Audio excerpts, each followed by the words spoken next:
So guys, welcome again to this channel. Roti the legend, aka the Kingpin, the only engineer in Right. Today we are in Nakuru and this is what we are going to do.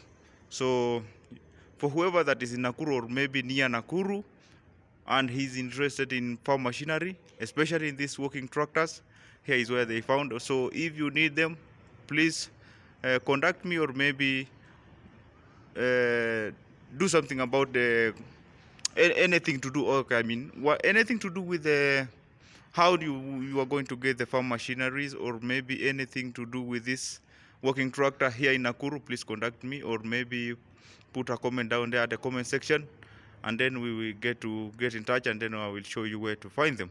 Meanwhile, we are changing the handles, and these are the one you see. The tractor is here, and as we speak, this one is not mine. This one is for one farmer who has purchased it and he was not able to use it because it was too heavy. So I'm going to change the handle so that it can be lighter, and then also it can be easy for him to use it. Meanwhile, stick around and see what happens here at the factory.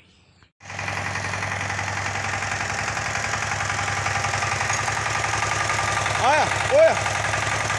Kimbisha gari. Clutch kwanza.